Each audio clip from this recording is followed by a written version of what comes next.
Hello दोस्तों, अगर आप भी कक्षा 11 के छात्र हैं तो लेकर आ चुके हैं फिजिक्स यानी भौतिकी का बिल्कुल real objective plus subjective question. ठीक है, इस वीडियो में ऑब्जेक्टिव सब्जेक्टिव दोनों कराने वाले हैं, तो वीडियो में बिल्कुल अंतिम तक बने रहेगा। यह पेपर 100% रियल पेपर आपका होने वाला है। चलिए देखते हैं। यह पेपर आपका समय मिलने वाला है 1 घंटा 30 मिनट। ठीक है, यह पेपर आपका 50 नंबर का होने वाला है। विषय कोड आपका 117 रहने वाला है। साइंस वालों के लिए भौतिकी का यानी फिजिक्स का ये रियल पेपर आपका होने वाला है। कक्षा 11 मासिक परीक्षा दिसंबर 2024 का, यानी कक्षा 11 मंथली एग्जामिनेशन दिसंबर 2024 का आपका रियल पेपर होने वाला है। तो चलिए बिना देरी के पेपर को स्टार्ट करते हैं। अगर आप चैनल पर नए हैं, चैनल को सब्सक्राइब नहीं किए तो चैनल को सब्सक्राइब करके वीडियो को लाइक कर दीजिएगा।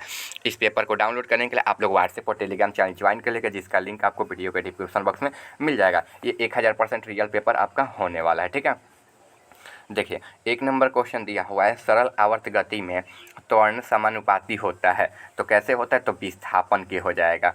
यानी कि पहला नंबर क्वेश्चन का ऑप्शन बी आपका बिल्कुल राइट आंसर हो जाएगा। 2 नंबर क्वेश्चन की ओर बढ़े तो देखिए, सरल आवर्त गति करती हुई वस्तु के वेग का त्वरण के बीच कालांतर होता है तो कितना होता है, तो 180 डिग्री होता है। कितना, 180 डिग्री। 2 नंबर क्वेश्चन का ऑप्शन सी आपका बिल्कुल राइट आंसर हो जाएगा। ठीक है, 3 नंबर क्वेश्चन देखिए। 3 नंबर क्वेश्चन आपका यहाँ से स्टार्ट है। एक सरल आवर्त गति आयाम 5 सेंटीमीटर तथा आवर्त काल 0.5 ए का समीकरण है तो y बराबर 0.5 साइन 2 पाई टी हो जाएगा। यानी कि 3 नंबर क्वेश्चन का राइट आंसर आपका ऑप्शन ए हो जाएगा। 4 नंबर क्वेश्चन है दिसंबर 11। ठीक है, तो सरल लोलक का आवर्तकाल होता है तो टी बराबर 1/g हो जाएगा रूट में। ठीक है, टी बराबर 1/g हो जाएगा। यानी कि 4 नंबर क्वेश्चन का ऑप्शन बी आपका बिल्कुल राइट आंसर हो जाएगा। ऑब्जेक्टिव के बाद सब्जेक्टिव भी कराएंगे तो अंतिम तक आप लोग वीडियो में बने रहिएगा। ठीक है, चलिए आगे। समान आवर्तकाल परंतु कालांतर पाई/2 के 2 समान आयाम वाले परस्पर लंबवत सरल आवर्त गति का मान होगा तो देखिए क्या हो जाएगा, तो ये सरल रेखा हो जाएगा। क्या हो जाएगा, सरल रेखा हो जाएगा। 5 नंबर क्वेश्चन का ऑप्शन बी आपका बिल्कुल राइट आंसर हो जाएगा। 6 नंबर क्वेश्चन है, यदि किसी दृढ़ पिंड को इसके गुरुत्व केंद्र से लटका दिया जाए तो दोलन करा जाए तो इसका आवर्तकाल होता है तो आवर्तकाल कितना हो जाएगा, तो इस शून्य हो जाएगा। कितना हो जाएगा, शून्य हो जाएगा। क्योंकि लटकाने के बाद वो तो टच नहीं ना हो रहा है, केवल वहाँ पर मतलब केवल हिल रहा है, यानी कि 0 हो जाएगा। ऑप्शन क्या हो जाएगा, बी आपका बिल्कुल राइट आंसर हो जाएगा। 7 नंबर क्वेश्चन है, एक लड़की झूले पर बैठी झूल रही है, यदि वह खड़ी हो जाए तो झूलने की दोलन गति क्या होगी, तो क्या हो जाएगा, अपवर्तित ही रहेगी। क्या हो जाएगा, अपवर्तित ही रहेगी। 7 नंबर क्वेश्चन का राइट आंसर आपका ऑप्शन सी हो जाएगा। 8 नंबर क्वेश्चन है, प्रतिबल तथा विकृति का अनुपात कहलाता है तो घर्षण गुणांक कहलाता है। क्या हो जाएगा, घर्षण गुणांक। 8 नंबर क्वेश्चन का ऑप्शन बी आपका राइट आंसर हो जाएगा। 9 नंबर क्वेश्चन, यंग प्रतिस्थापक गुणांक की बीमा है तो क्या हो जाएगा, m/t⁻², t⁻², हो जाएगा। यानी कि 9 नंबर क्वेश्चन का ऑप्शन बी आपका बिल्कुल राइट आंसर हो जाएगा। 10 नंबर क्वेश्चन है, ताप की वृद्धि का प्रतिस्थापन गुणांक का मान है तो बढ़ता है। क्या हो जाएगा, बढ़ता है। 10 नंबर क्वेश्चन का ऑप्शन बी आपका राइट आंसर हो जाएगा। 30 में 30 ऑब्जेक्टिव क्वेश्चन करेंगे तो अंतिम तक बने रहेगा। फिर इसके बाद सब्जेक्टिव क्वेश्चन भी कराएंगे। चैनल पर नए हैं तो चैनल को सब्सक्राइब कर लीजिएगा। इस पेपर को डाउनलोड करने के लिए आप लोग व्हाट्सएप और टेलीग्राम चैनल ज्वाइन कर लीजिएगा, जिसका लिंक आपको वीडियो के डिस्क्रिप्शन बॉक्स में मिल जाएगा। आगे देखिए, प्रयासों का अनुपात का मान है। ठीक है, प्रयासों का अनुपात का मान कितना है, तो देखिए 1/2 से अधिक हो जाएगा। क्या हो जाएगा, 1/2 से अधिक हो जाएगा। यानी कि 11 नंबर क्वेश्चन का ऑप्शन ए आपका राइट आंसर हो जाएगा। 12 नंबर क्वेश्चन है, एक तार पर 20 न्यूटन पर तनाव बल लगने पर इसकी लंबाई 100 सेंटीमीटर तथा 40 न्यूटन की तनाव बल लगने पर लंबाई 105 सेंटीमीटर हो जाती है तो तार की प्रारंभिक लंबाई जब 20 न्यूटन बल अनुपस्थित था तो 80 सेंटीमीटर हो जाएगा। यानी कि 12 नंबर क्वेश्चन का ऑप्शन बी आपका आंसर हो जाएगा। 13 नंबर, पूर्णतः कठोर वस्तु के लिए एक आयतन गुणांक होता है तो शून्य होता है। क्या होता है, शून्य होता है। 13 नंबर क्वेश्चन का ऑप्शन बी आपका आंसर हो जाएगा। 14 नंबर है, एक तार की लंबाई एल मीटर, अनुप्रस्थ काट का क्षेत्रफल a वर्ग मीटर और घनत्व प्रति घन मीटर से लटका दिया जाए तो वस्तु का यंग गुणांक पास्कल हो तो अपने ही भार के कारण तार का होगा तो देखिए L² Pg/2V हो जाएगा। यानी कि 14 नंबर क्वेश्चन का ऑप्शन बी आपका बिल्कुल राइट आंसर हो जाएगा। केमिस्ट्री का वीडियो अपलोड कर दिए, आप लोग जाकर चैनल पर से देख लीजिएगा, बिल्कुल रियल प्रश्न पत्र का। आगे 2 मीटर लंबे एवं 10⁻6 मीटर अनुप्रस्थ काट का क्षेत्रफल वाले तार में 1 मिलीमीटर की वृद्धि के लिए किया गया कार्य होता है तो कितना होता है, तो देखिए इसका राइट आंसर होगा 0.05 जूल हो जाएगा। कितना हो जाएगा, 0.05 जूल हो जाएगा। यानी कि 15 नंबर क्वेश्चन का ऑप्शन ए आपका बिल्कुल राइट आंसर हो जाएगा। ठीक है, चलिए आगे क्वेश्चन की ओर बढ़ते हैं। 16 नंबर क्वेश्चन आपका यहाँ पर दिया हुआ है। 16 नंबर क्वेश्चन है, एक तार का व्यास 2 में पाई है तो इसकी लंबाई दोगुनी कर दिया जाए। ठीक है, इसकी लंबाई दोगुनी कर दिया जाए तो अनिश्चितता गुणांक बल 2 × 10⁻7 न्यूटन है तो इसका मान क्या होगा। तो इसका मान आप सभी को ईजिली यहाँ पर दिख रहा है। ठीक है, यानी कि 2 बराबर या 2 × 10⁻11 न्यूटन मीटर इनवर्स हो जाएगा।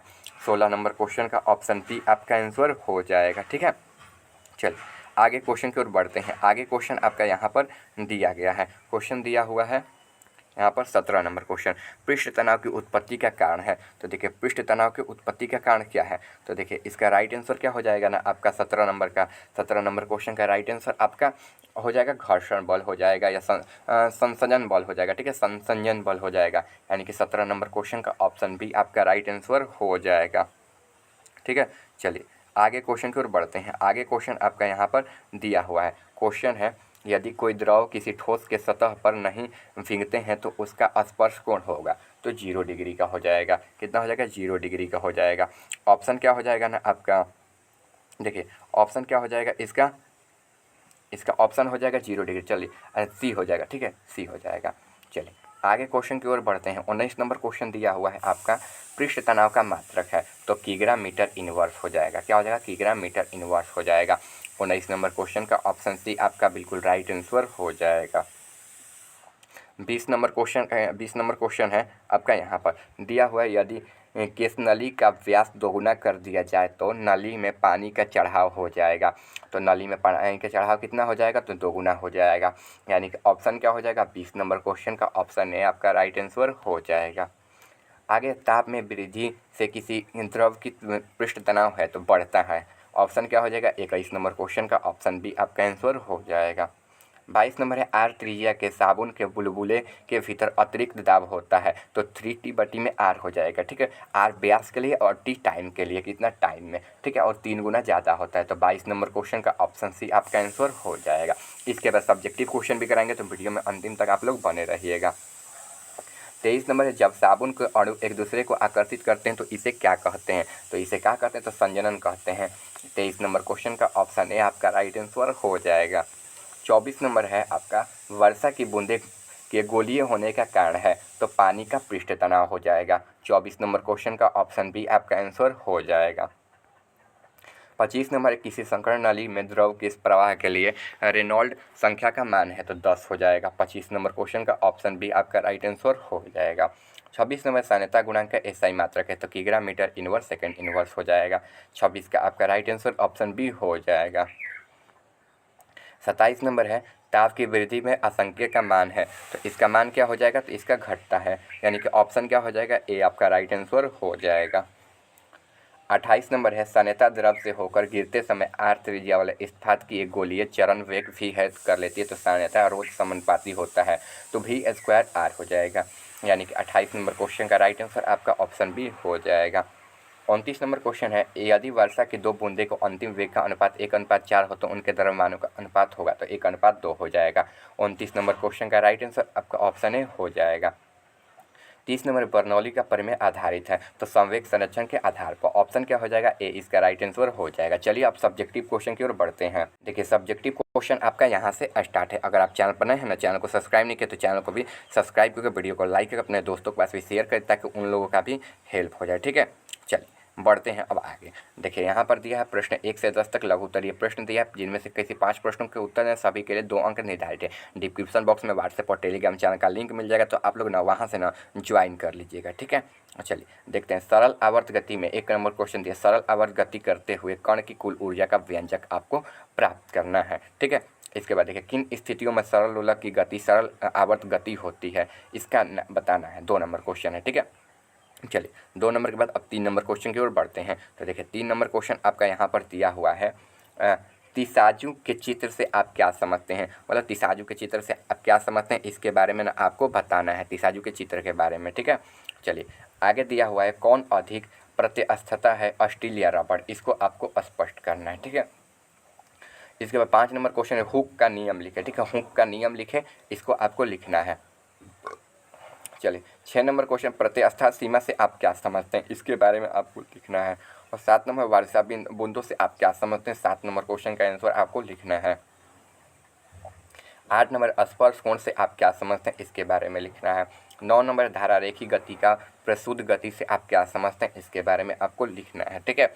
इसके बाद देखिए यहाँ तक हो जाने के बाद लिखना है ना, तूफान से तेज़ी हवा चलने पर घर का टीना शेड प्रायः क्यों उड़ जाता है, इसके बारे में आपको लिखना है। यहाँ पर 10 नंबर क्वेश्चन का आंसर आपको लिखना है। 10 नंबर के बाद देखिए यहाँ पर दीर्घ उत्तरीय प्रश्न है, 11 से 15 तक आपके दीर्घ उत्तरीय प्रश्न दिए, जिनमें से किसी 3 प्रश्नों के आपको उत्तर देना, प्रत्येक के लिए 5 अंक निर्धारित हैं, ठीक है। चलिए आगे है यहाँ पर 11 नंबर सरल अवध गति क्या है। सरल अवध गति करते हुए किसी कण पर विस्थापन और वेग त्वरण का व्यंजक प्राप्त करना है। 11 नंबर क्वेश्चन का आंसर आपका हो जाएगा, ठीक है। चलिए 12 नंबर क्वेश्चन है सरल लोलक के नियम को लिखते हुए एवं दर्शाते हुए सरल लोलक की गति का सरल अवध गति लिखना है, ठीक है। 12 नंबर क्वेश्चन आपका है, ठीक है। चलिए 12 नंबर क्वेश्चन का राइट आंसर हो जाएगा। अब बता देंगे आगे, ठीक है, मतलब इसका आंसर सारा का बताएंगे। आगे पृष्ठ तनाव का परिभाषा दें और केस नली द्वारा द्रव पर चढ़ाए गए व्यंजक प्राप्त करना है। ये हो जाने के बाद आपका अगला क्वेश्चन यहाँ पर है यंग गुणांक के परिभाषा दें, इस्पात के यंग गुणांक से क्या निकलते हैं, इसको भी बताना है आपको, ठीक है। इसको बताने के बाद चलिए अब आगे क्वेश्चन की ओर बढ़ते हैं। आगे जो क्वेश्चन है आपका यहाँ पर अब आंसर की ओर बढ़ते हैं, तो आंसर आपका हो जाएगा ना यहाँ पर सान्यता गुणांक से आप क्या समझते हैं। 15 नंबर क्वेश्चन किसी द्रव के सान्यता गुणांक से निकलने वाले सिद्धांत को सही करना है। इसके बाद देखिए 1 नंबर क्वेश्चन का आंसर यानी कि लघु उत्तरीय क्वेश्चन का आंसर आपका यहाँ पर हो जाएगा। तो 1 नंबर क्वेश्चन है सरल आवर्त गति करने वाले कण के लिए त्वरण का समीकरण AT बराबर WTT साइन ओमेगा टी द्वारा किया जाता है। यहाँ पर पहला नंबर क्वेश्चन का आंसर आपका हो जाएगा। आप लोग इसको अच्छे तरीके से बिल्कुल छाप लीजिएगा। वहीं 2 नंबर क्वेश्चन का आंसर हो जाएगा कोणीय विस्थापन की स्थिति में अर्थात लोलक पर लगने वाले प्रतिस्थापन बल लोलक के भार mg BC की ओर और का OB लंबवत घटक जहां x गोलक का रेखीय विस्थापन है अतः लोलक की गति सरल आवर्त गति होती है, ठीक है। चलिए 3 नंबर क्वेश्चन के सब्जेक्टिव की ओर बढ़ते हैं। तो देखिए इसका सब्जेक्टिव क्वेश्चन हो जाएगा ना, लिसाजस आकृति एक वह पैटर्न है जो स्क्रीन पर प्रदर्शित होता है जबकि साइनोसाइल सिग्नल CRO की क्षैतिज और ऊर्ध्वाधर दोनों विक्षेपित प्लेटों पर लागू होते हैं। ये पैटर्न साइनोसाइड सिग्नल से आयाम आवृत्ति में चरण अंतर के आधार पर भिन्न होते जो CRO की क्षैतिज और ऊर्ध्वाधर दोनों विक्षेपित प्लेटों पर लागू होते हैं। 3 नंबर क्वेश्चन का आंसर हो जाएगा। आप लोग यहाँ से यहाँ तक इसको अच्छे तरीके से छाप लीजिएगा बिल्कुल। 4 नंबर है यह वह दर्शाता है कि स्टील की रबड़ की तुलना में अधिक यंग प्रतिस्थापन होता है और इसमें अधिक लोच होती है, इसलिए यही कारण है कि स्टील के रबड़ की तुलना सबसे अधिक प्रतिस्थत है। यहाँ पर 4 नंबर क्वेश्चन का राइट आंसर आपका यहाँ पर हो जाएगा। अब बात करें 5 नंबर की, तो देखिए हुक का नियम कहता है कि F बराबर KS, जहाँ F बल है, K स्थिरांक है, X विस्तार है। और रॉबर्ट हुक ने सबसे पहले 1665 ईस्वी में इस नियम का प्रस्ताव रखा था और तब यह प्रयोग में है। हुक का नियम यह गणितीय सूत्र है जो किसी वस्तु पर लगाए गए बल और उसके विस्थापन के बीच के संबंध का वर्णन करता है। 5 नंबर क्वेश्चन का आंसर आपका यहाँ से यहाँ तक हो जाएगा, इसको आप लोग लिख लीजिएगा। चलिए बात करें लॉन्ग टाइप क्वेश्चन यानी कि दीर्घ उत्तरीय के, तब उसका 11 नंबर क्वेश्चन का आंसर हो जाएगा ना, एक सरल आवर्त गति करने वाले किसी कण का त्वरण A विस्थापन y और सम समीकरण A बराबर केस में A त्वरण x विस्थापन तथा k बल नियतांक है। तो यह समीकरण एक कण की दोलनीय गति समीकरण Tx के जिसमें x मध्य स्थिति से हो जाएगा, ठीक है। यहाँ पर 11 नंबर क्वेश्चन का आंसर हो जाएगा, आप लोग इसको छाप लीजिएगा। चलिए 12 नंबर क्वेश्चन का आंसर हो जाएगा L बराबर 1 + R + E। यहाँ एक धागे के निलंब बिंदु से हुक तक की लंबाई E हुक की लंबाई तथा गोलक की त्रिज्या सरल गोलक की सरल आवर्त गति SHM होती है, क्योंकि गति करते समय लोलक के गोलक तथा त्वरण के अपनी मध्य स्थिति में विस्थापन के अनुक्रमानुपाती होता है तथा सदैव ही मध्य स्थिति की ओर दृष्ट करता है। 12 नंबर क्वेश्चन का आंसर हो जाएगा। 13 नंबर क्वेश्चन का आंसर यहाँ पर हो जाएगा किसी द्रव के वह गुण जिसमें कारक का मुक्त पृष्ठ खींची हुई झिल्ली की तरह व्यवहार करता है और कम से कम क्षेत्रफल घेरने की कोशिश करता है, उसे पृष्ठ तनाव कहते हैं। पृष्ठ तनाव को समझने के लिए यह बात ध्यान रखनी चाहिए, पृष्ठ तनाव द्रव की सतह पर लगने वाले आकर्षण अंतरा आणविक बलों के कारण उत्पन्न होता है। ठीक है। और इसके बाद पृष्ठ तनाव को न्यूटन प्रति मीटर से मापा जाता है। पृष्ठ तनाव को मापने के लिए ड्यू नो ड्राई जैसे विधियों का इस्तेमाल किया जाता है। पृष्ठ तनाव जैसे एक साथ अपने संपर्क में आने वाले ठोस तरल गैस के आकर्षण पर निर्भर करता है, यहाँ पर हो जाएगा। ठीक है। और यहाँ पर इसका आंसर आप लोग अच्छे तरीके से बिल्कुल लिख लीजिएगा। ठीक है।